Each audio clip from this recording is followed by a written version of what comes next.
What's going on? This is Zach Adelstein here again with another college football breakdown. This week we're on to week 5. It's been a great few weeks already. Some interesting games, some fun things going on. This is an interesting slate this week. Not as many high-end quarterbacks again, but some other interesting games. I'm excited to see some of these matchups getting into the meat of conference play now. See some of these SEC and Big Ten matchups. But yeah, it's going to be a fun week. Let's jump right in. How was your week, Aaron? Pretty good. I'm definitely excited feel more for the night games. I want to see Oregon State. I want to see the Clemson NC State game. A few games I've been looking forward to for a while now. Yeah, for sure. There's some big games on here that I'm interested in. See how Kansas can do in conference play. I'm actually really interested to see how they can do against some of these, mid-tier Big 12 teams. See if they're for real. Actually, this first game we're talking about, I'm interested in this Ole Miss Kentucky game. I think it's going to be a really good game. See who's really that, second tier of SEC schools, who's at the top. But yeah, let's jump right in. Like I was saying, Kentucky is going to Ole Miss. Ole Miss is favored here by 6.5 with a 55-point total. That's something that's interesting to me. I actually kind of like Kentucky a little bit more here. But going off this, I think Levis is a decent play here at quarterback. Ole Miss has been decent against quarterbacks. They haven't played anyone really, so it's kind of hard to see. I do think there's other places here at that price that are decent as well. So I'm not as big on him as I was last week, but I do think he is in play here. Running back's really interesting here for me. Zach Evans, I don't know if he's hurt or they just aren't happy with him. He was in kind of a role, kind of a tied role there and a running back by committee with Judkins. And last week, Judkins out rushed him, had, I think, 17 more carries than he did. So I really want to see what's going on there. I think Judkins is a great play this week. Even though he is still listed as out, it's going to be Chris Rodriguez's first game back from suspension. Kind of heard a few things around the industry. Heard some people wanting to fade him. They don't think he's going to get many touches. This guy was all SEC preseason. He is a top running back in the country, and I think they're going to feed him. Their rushing game has not been very good. They have to change something.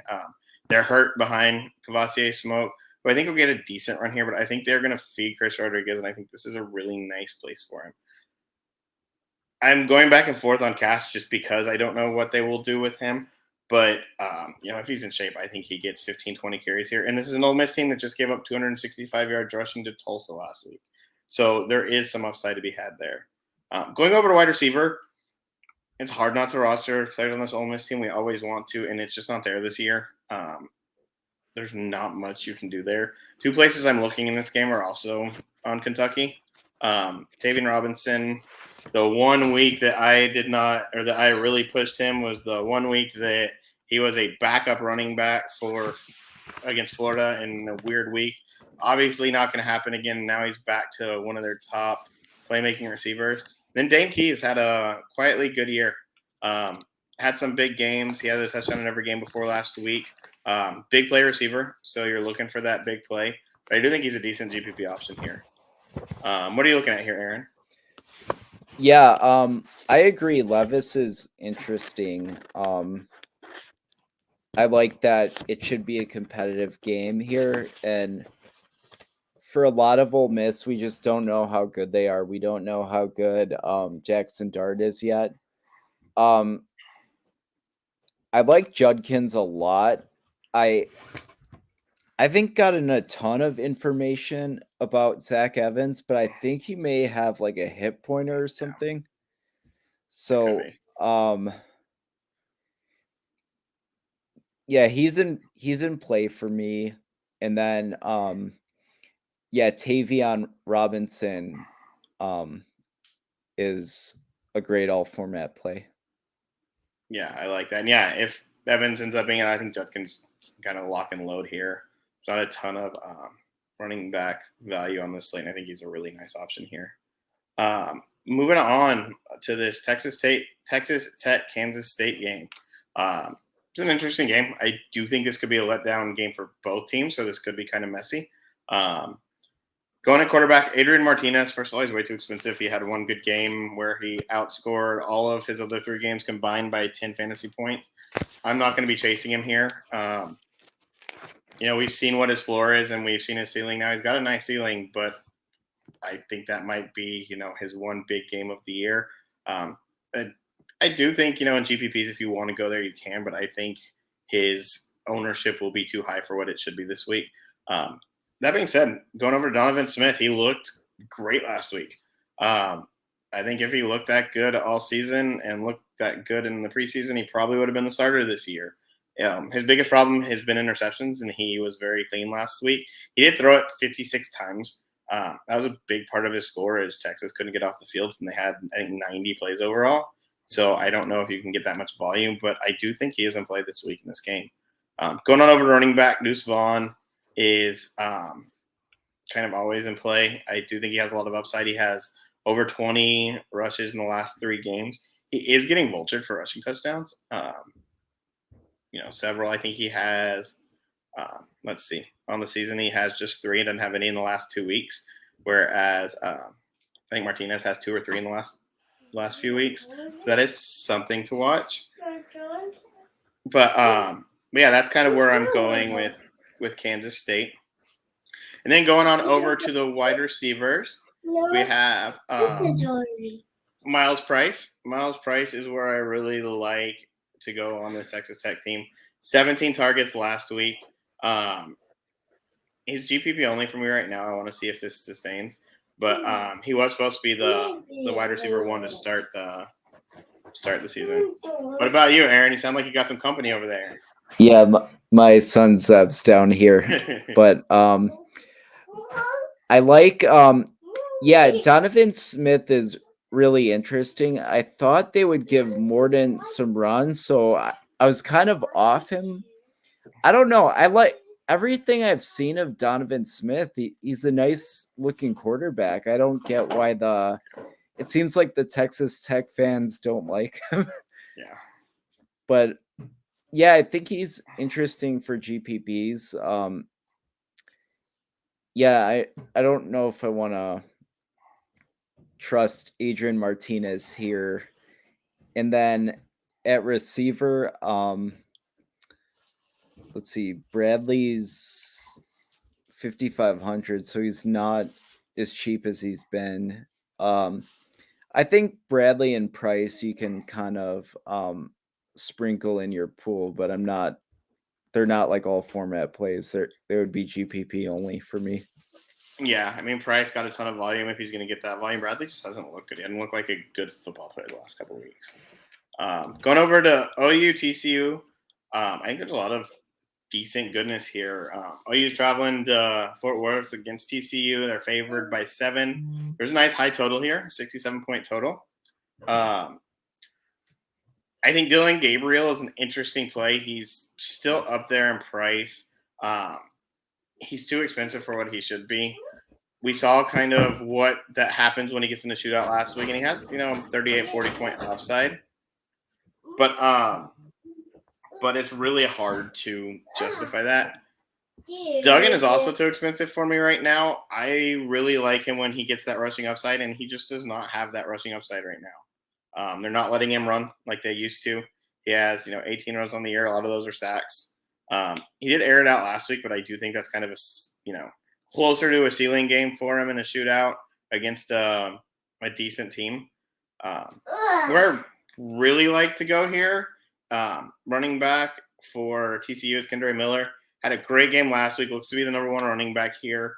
OU gave up a ton of rushing yards last week. We saw what they did. They got torched. It's as easy as that. And so at 5,200, he's way too cheap. He's a cash play for me. He's a GPP play. I think he should carry a ton of ownership, and I will have a decent amount of him. I don't trust either of these wide receiver groups, honestly. We kind of saw last week, Quentin Johnson had a few targets. They were all kind of mixed in there and muddled.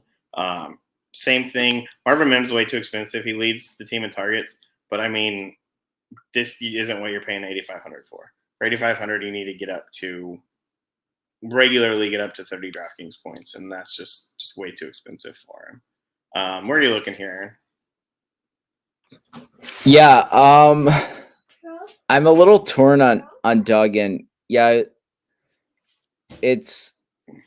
you're right. He's just not seeing the rushing upside, and that makes it. He has a low floor. Yeah. Yeah, I agree. Miller's been awesome. Definitely better than I thought DeMercado would do a little more, or Vulture. I mean, he's getting a lot of work too.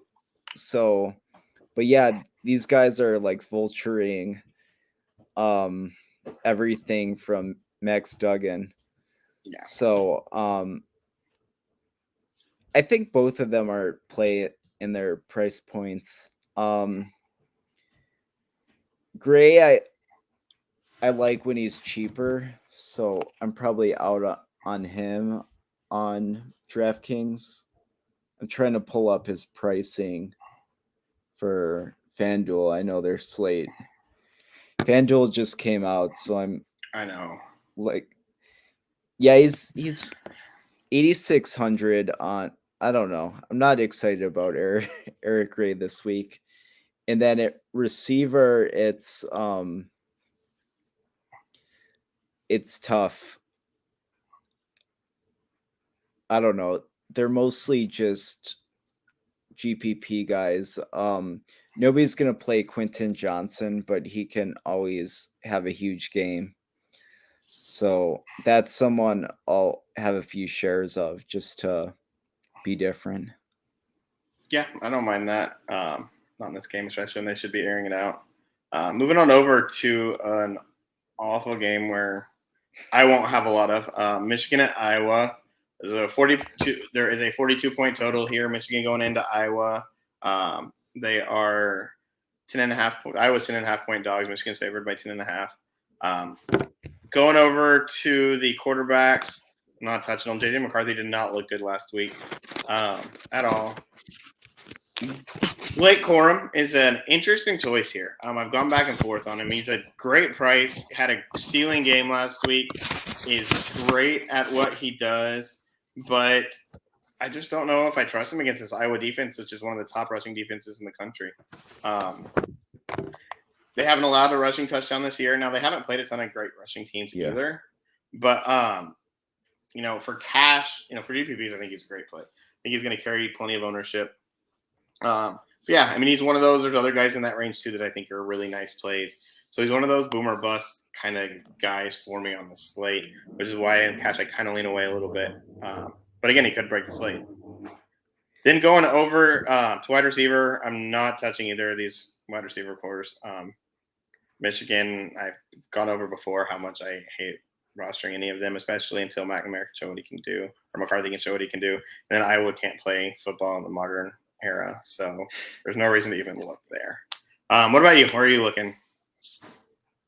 Yeah, McCarthy, I'm just waiting for his price to drop more. I think in a few weeks we'll have some really nice spots for him where he's priced down below 6K, and then he'll be a nice play, but not this week.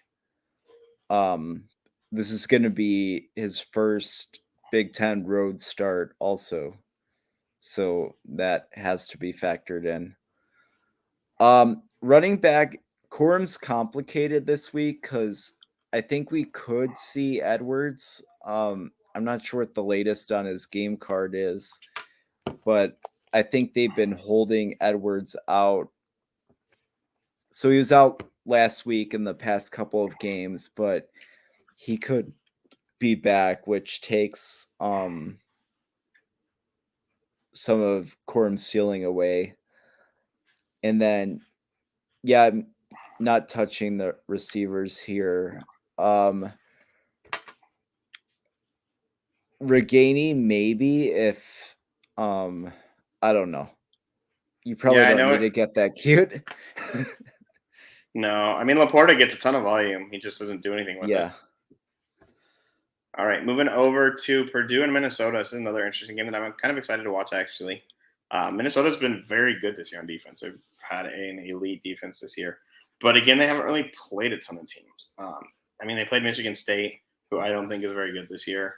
They played New Mexico State, Colorado, and another, I think, an FCS school. Western Illinois. Yeah. So, I mean, there's just not much there to go off of. That being said, I do think they're a very good defense. At quarterback, I don't like this price for Tanner Morgan. Aiden O'Connell's interesting if he's back. We know his ceiling. We know he'll throw it a ton. I do think at this price he is a GPP play, but I also do think this is a really tough matchup. I'm not touching Burton. Just not. I don't think he looked good, and I think he's going to get eaten alive if he has to start here. Over at running back, Mo Ibrahim is very expensive. My biggest problem in these games is he's going to have to do a lot for that price, and I think it's too much to ask. Purdue actually does have a really good run defense. They stuffed up the Penn State running backs. They stuffed up, Syracuse runners. They've done a really good job this year. But I do think, if you really want to go there, if you think he can get you 35 fantasy points, then that is a play. Then going over to wide receiver, I think one of my highest owned plays is going to be Charlie Sizzle. He is getting a ton of volume. He is getting, even last week he had 9 targets on with the backup in, or 9 receptions, and he had 11 targets. He's getting double-digit targets every week. You can see his floor. You can see his ceiling. They're going to pepper him here. He should be 60, 70% owned, so he's a great cash play, and he's just way too cheap for his upside. Outside of that, if you want to kind of get cute and look at the Minnesota wide receivers, you can. I don't think you need to with Aubin Bell out. It's just kind of a dead zone to me. But yeah, so my 3, I guess, main plays here are O'Connell if he's back in, Ibrahim maybe in a few GPP lineups, and then Charlie Jones I'm just going to load up on. What about you? Yeah, I don't know. Morgan's a little interesting now that he's back with his old OC. I would probably just use him naked though, because nobody's really come in as the wide receiver 1 since Aubin Bell went down for the season. I'm out on Burton too. He's a mid-range price on both sites. He's 7,500 on FanDuel too, which is the same as like Devin Leary, JJ McCarthy, Basilak. Like there's a bunch of guys on FanDuel that I like better in Burton's range. Running back's tough. I think Doru. I don't like Ibrahim because I think Purdue's defense is actually a little underrated. Like they held Penn State in check. So I don't see it as an Ibrahim ceiling game. Like I think the Ibrahim ceiling games will be Nebraska Northwestern versus this one. So I'm looking more balanced, I think, on DraftKings. And if you play Ibrahim, you have you're committing to like a different build just because he's so expensive relative to the position. And then Charlie Jones is a great cash and all format play. And then the tight end, Durham's even viable too. He's a good fantasy tight end. Yeah, he's had some good games, getting some volume, especially that Syracuse game had good volume. Very good. Moving on to Illinois, Wisconsin. This is another one of those games there's just not a lot to do with. Just skip into it. I'm not going to touch DeVito or Mertz. I'm not going to touch either of their wide receivers personally. If you really want to, Williams is interesting, but he's way too expensive. He gets a ton of volume, though. He gets 10-plus targets every game. Only place I really want to go here is 2 stud running backs. Rayland Allen seems matchup-proofed. That being said, he's too expensive. it is hard to pay up for him on this slate. There's not much else to it's hard to say anything else about that. I do think he could have a nice game. I think he can get you 20, 25 fantasy points easy, but he's just too expensive. That 8,700 is just too much. Chase Brown is probably finally appropriately priced for the first time this year. This is the top, one of the top run defenses. I think top yard per carry defense in the country in Wisconsin. So it is going to be a very tough game for him. He does always have upside, but in this game, total's 43.5. Wisconsin is favored by 7. And I mean, those are both GPP plays for me, but I'm not going past there in this game. What are you thinking here, Aaron? Yeah, I agree. It's kind of like, so it's very high on Chase Brown's like non-conference just because some of the defense he played were so bad. But at this price, it's kind of like I would equate it to chasing steam if you're betting. So like we already got the best of Chase Brown's numbers, so to speak. So now it's tough. I don't like the price here. I like Deuce Vaughn better for 7,200. Yeah. So yeah, little interest in this game. Yeah, I think there's enough. The total's low too. That's a low total. I think there's some value plays too. Kendra Miller, you can get for 2,300 less, and I think he's got similar upside in that matchup against Texas Tech. Moving right along to a game that we really won't spend much time on. Navy Air Force. I'm gonna not even go into anything except for Brad Roberts. I know he has big upside. I do have some concerns this week. You can see his volume. He's averaging 20 carries over the last 3 games.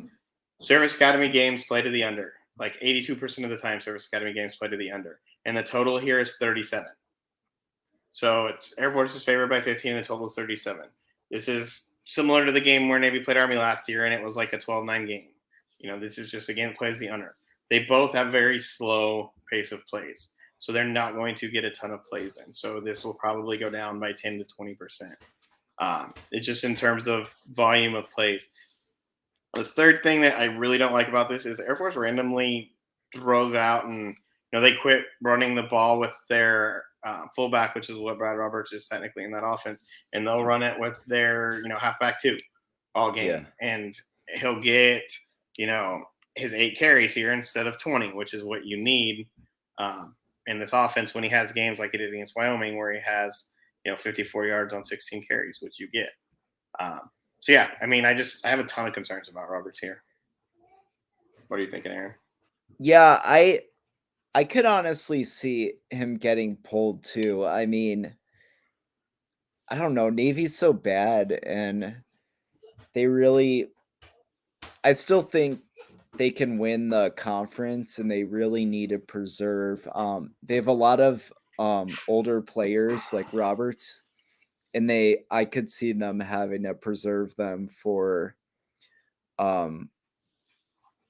like the meat of their schedule now is really easy, but then it starts picking up. Even though they should have beat Wyoming, the schedule gets a lot harder. So I can see Roberts with a short day here. Yeah, I mean it's one of those things. He's got a lot of risk, and at that price, it's hard to go there. Going over to a nice game, be an interesting game. Bama against Arkansas. An interesting game for several reasons. One thing I read this week that really interests me about this is in its last, I think, 6 games, Alabama on the road, Bama is 1 and I believe they're 1-5 against the spread. And 3 of those games are like 3 points or less, and they've lost 1. Going back to last year against A&M, they just haven't played as well on the road. They haven't been able to break away as much. Going over the players, though, Bryce Young's a little expensive for me. I don't love this price. I do really like him for GPPs, though. I don't think people are going to go there, and eventually he is going to have a breakout game. He's going to go off. So that is a GPP thought that, just to get away from the masses. KJ Jefferson has been great. At this price, I think he's way too cheap. He's got at least 30 DraftKings points in every game this year. Except for that South Carolina game where he had 23, but he didn't do much. He threw it 21 times. I think he's going to air it out a ton, and I really do like this spot for a GPP pivot. Looking at running back, Gibbs, I think, is going to carry low ownership. He's really expensive, but I do think eventually they're going to use him in this offense a little bit more. I also think McClellan is way too cheap here for his upside and for how they use him in the passing game. Sanders might have a really negative game script, but he is someone that I'm looking at with his upside. He did really struggle last week, though, against Texas A&M. And then over at wide receiver, I'm fading the Arkansas wide receivers. And then for Alabama, it's kind of a roulette wheel, but I do think eventually that Holden and Brooks are going to break out and be their primary wide receivers. Brooks has the most upside there by far, just the most talent, I think. And then Holden's been carrying his own target leader, doing really well, having some decent games. And kind of the nice, most consistent guy, has 4 touchdowns on the year. And like I said, Brooks had a big game last week, and I do think he has a ton of talent down the field. Where are you looking here, Aaron? Yeah, Jefferson, I agree. I bet Arkansas plus 17, and I think I like the spot for Jefferson. And I think he'll be under-owned relative to his price range. And same thing with Sanders. I don't know. I like him a lot too. I can't quit looking at that price tag. And then at receiver, I like Brooks. I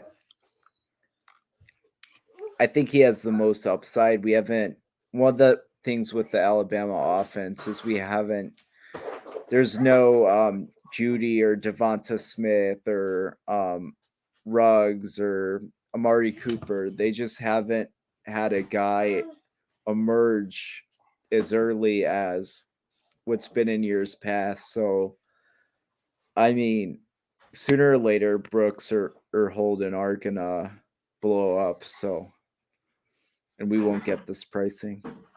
No, for sure. Moving on to Oklahoma State Baylor. This is a game I think actually that there is a lot to target for DFS purposes. Spencer Sanders is really cheap for how he's been playing this year. We'll discuss that a little bit. Obviously, had a big game in week 1. He's had good games the other weeks as well. He hasn't played anybody, though. And last year, Baylor was kind of his kryptonite. Played him twice, played him in the championship game and regular season, and threw 1 touchdown to 7 interceptions. Just kind of couldn't get it done there.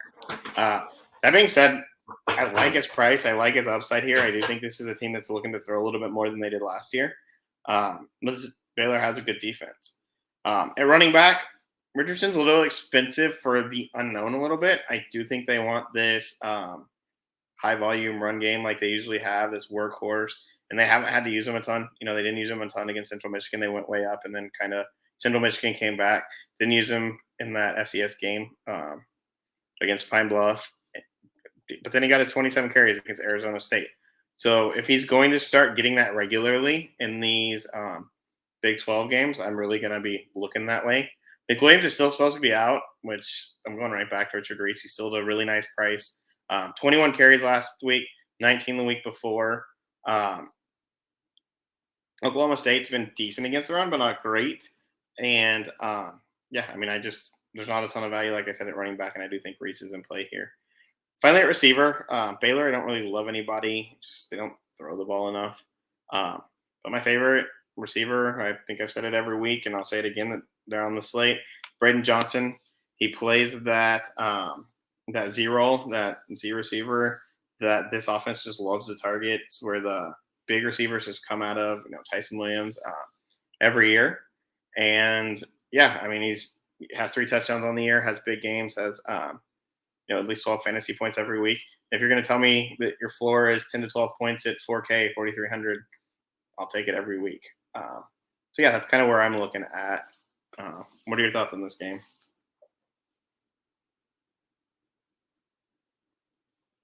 I think you might be muted. Oh, yes. There you go. I'm interested in Sanders, and I definitely want him in my pool. I agree, Richard Reese, even though he's almost 2K more, he's a great play.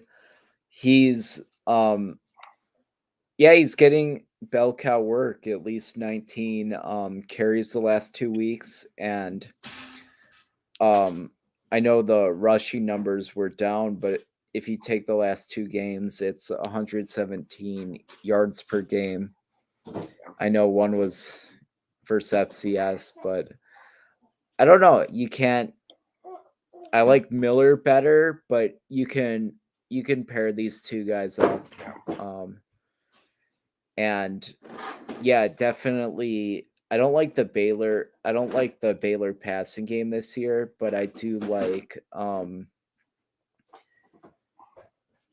much is Bray? Is he back yet? He's not supposed to be back yet. He's not Okay. this week.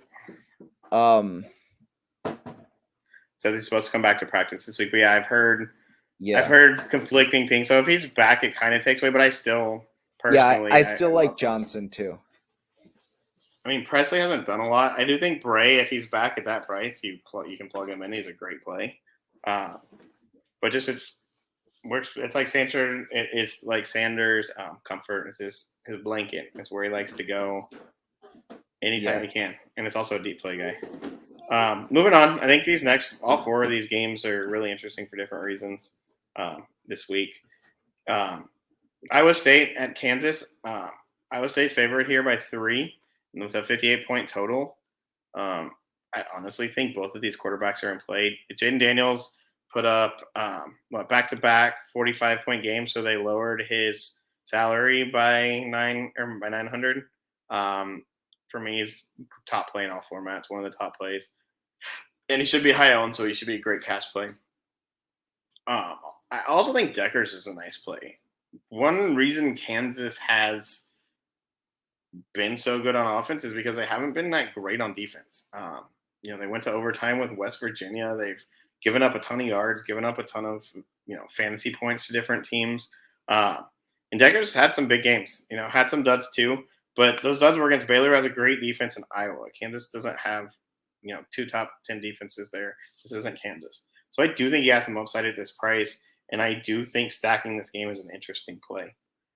Going over to running back, Brock is another one of those really cheap guys that I absolutely love. Kansas has been very bad against the run. I think they're one of the worst teams in the country in yards per carry.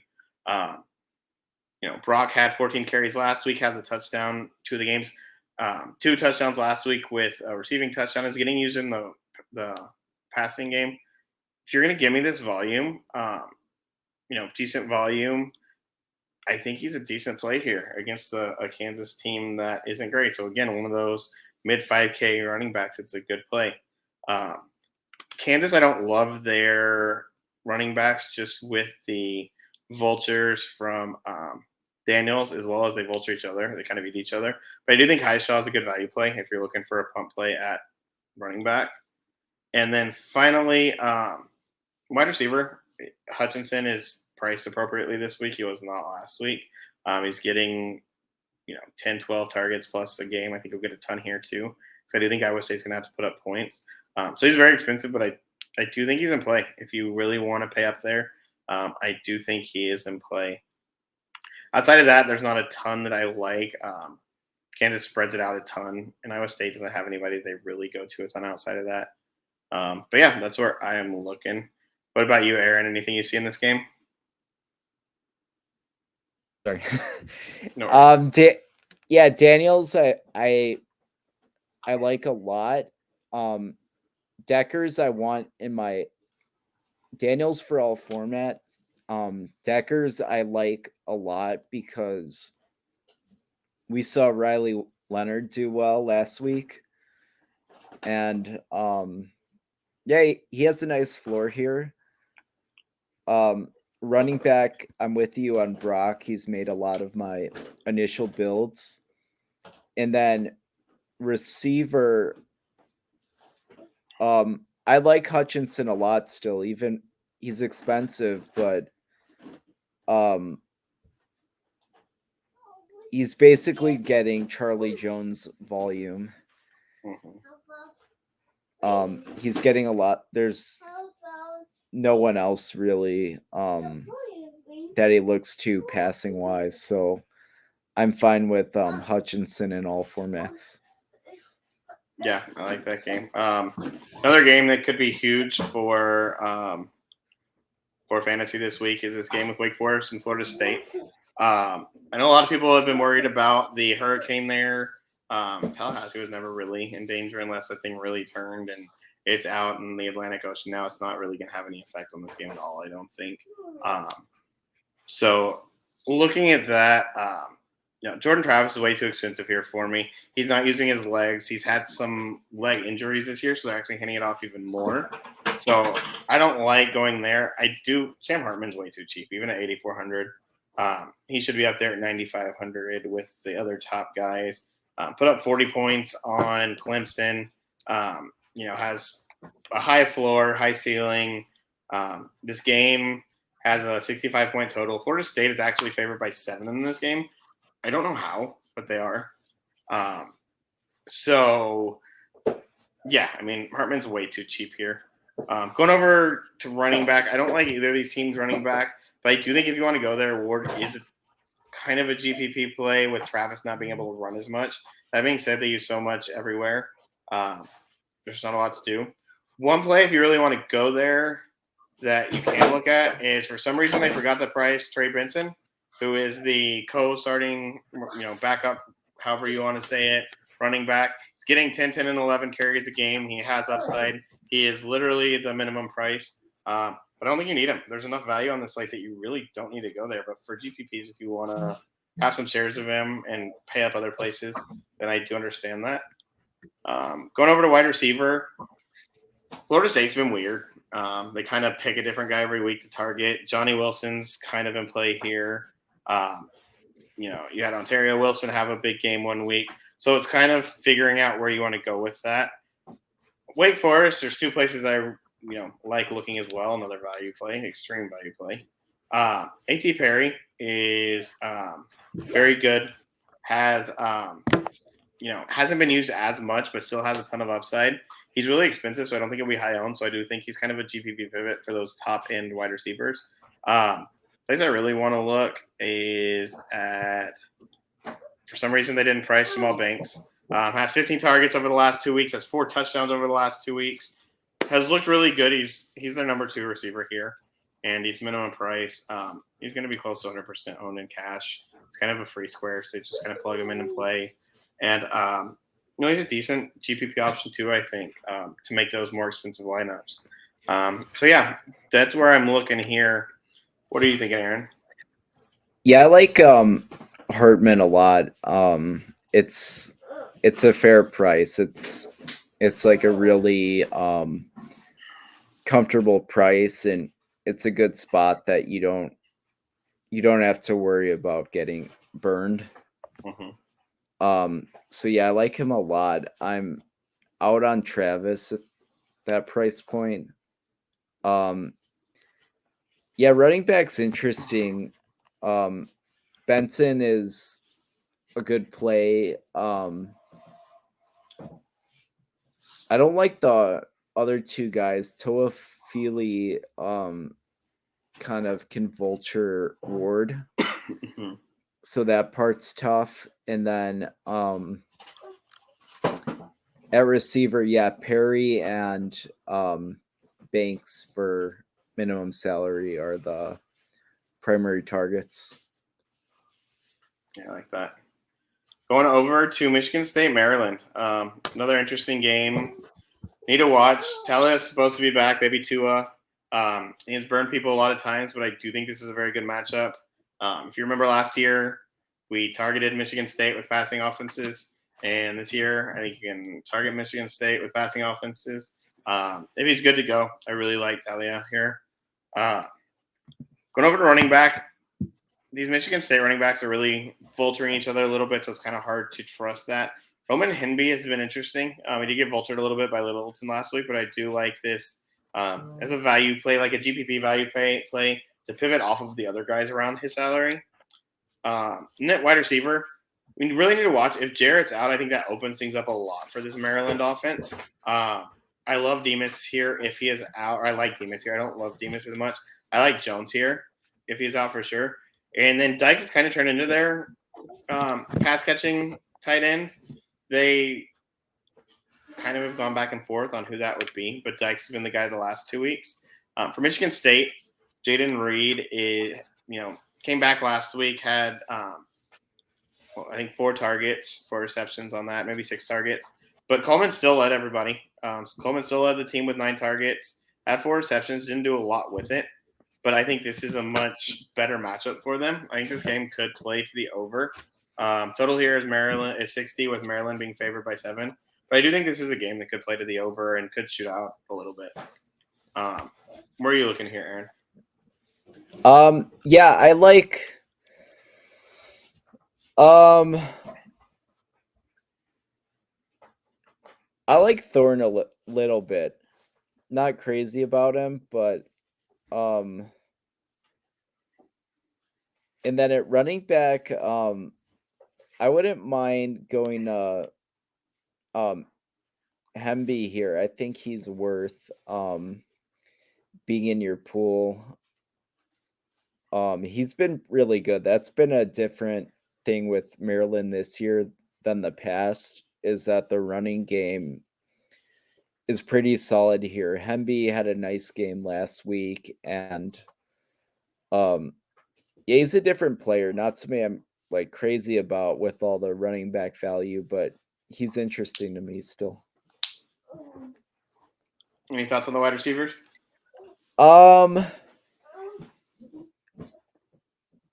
It's a weird. Can't be. Yeah, it's weird with Jarrett not being fully healthy. I feel like one of Demas has been a little limited, so if he seems full go, he's interesting. But yeah, I like the Dykes call. That's probably the best value. And then maybe Barker on the other side for Michigan State. He's their tight end, the former Illinois transfer. Yeah, I could see that for sure. We'll move into this last game. A&M's going to Mississippi State. Total here is lower total. It's 46. Mississippi State is favored by 3.5. That being said, there's some places I really like on this. Usually I don't like these lower total games. Will Rogers is way too cheap for the fact that he's going to throw the ball 50 times.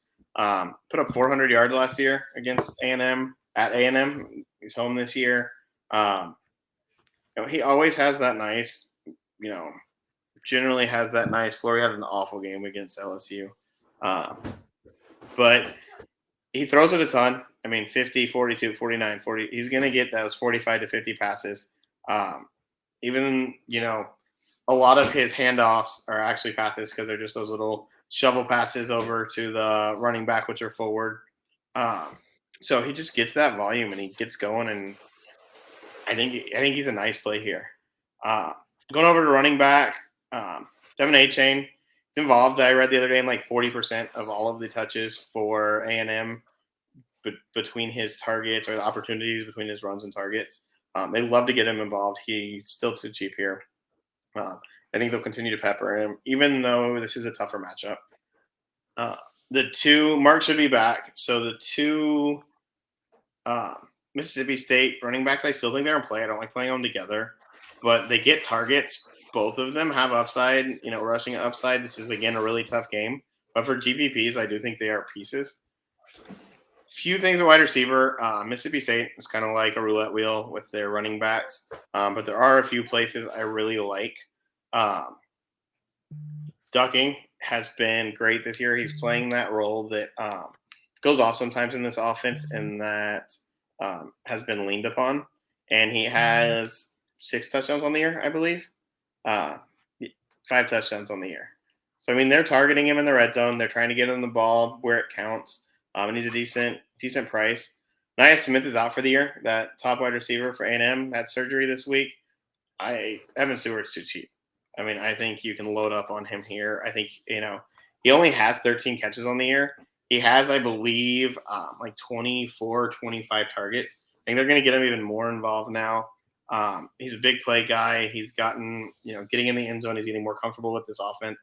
I think they're just going to focus on him. Like, I really do think they're going to target him a lot here. What are you thinking here, Aaron? Yeah, it's a nice game stack with a lot of concentrated pieces. Rodgers leads the country in like attempts for passing, and then running back a chain's their only proven weapon now that Smith is out for the season, so he's all format viable for me. And then Stewart's awesome. Since Banks is going to be really popular, he's a great pivot off of what's likely to be a chalky player. I agree. So I like that call a lot. And then Dunking's really, really solid if you're looking for somebody to pair with Rodgers. I like that. But yeah, that's his main slate on DraftKings. I know the FanDuel slate just came out. Don't know if you have any, don't have to give your full opinion on it. We're going to get that in your notes this week over at DFS Army. But any first thoughts looking over that slate? Yeah, let me. The quarterback value is kind of interesting. So there's a lot of options under 9K, which isn't always the case. Like Levis is 8,600. KJ Jefferson is 84. DJ is kind of interesting. He's had 2 games with 23 or more points. DJ is 81 and Devin Leary is 7,600. So that's a close spread game. Trying to think what the total is. I know there's a few that have been weather adjusted. That game kind of worries me a little bit for the weather for sure. Yeah. It seems like it's down to 43.5 now. Yeah. I guess in some ways it was smart that they waited a little bit because of the weather. I wouldn't worry about weather for the main slate or the early games because I think those have all been moved. But the night slate, like spots like Clemson, the totals have been bet down because of the weather. Let me see what else real quick. Yeah, hopefully it looks like by Saturday morning that system will move through though. But I mean, Clemson will be interesting to watch the rest of the year. They really got exposed on defense last week. So I don't know how teams are really going to target that. Yeah, there's a lot of interesting mid-range plays, which isn't always the case with FanDuel. Gibbs, Sanders, Judkins, Reese are all under 8K. So I don't know. A lot of times I've like built stars and scrubs on FanDuel, but this may be a good balance week with the pricing's more fair. Like Banks is 7,700. Yeah. And Barry's 7,900. Yeah. So like things like that basically lend to a balanced build.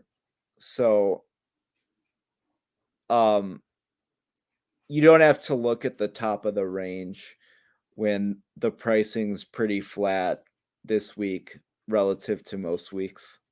I like that. I know you'll look more into that and get more into it for your notes. We'll have those up this week. But yeah, I think this is gonna be a fun week. Another fun week of college football. It's moving right along. Before you know it, we're gonna be into midweek action and getting some of those Tuesday, Wednesday, Thursday games. And we're not gonna have these gaps in the week with no games anymore, which is gonna be nice. But yeah, thanks for your time. Thanks for coming on today. Yeah. But yeah, everybody, wish you good luck. Good luck this week. And if you haven't yet, come join us over at DFS Army. We have a great community we've built. Great coaches for college football, but also doing great things in NFL. NASCAR is doing really well. NHL is about to start back up, and NBA is about to start back up. And I know we get really, really busy and start really doing well around those times. People really start making some money, taking home some nice wins. But yeah, head on over, and we hope to see you soon. Good luck to everybody this weekend, and hope you'll have a great weekend. We'll see y'all next week.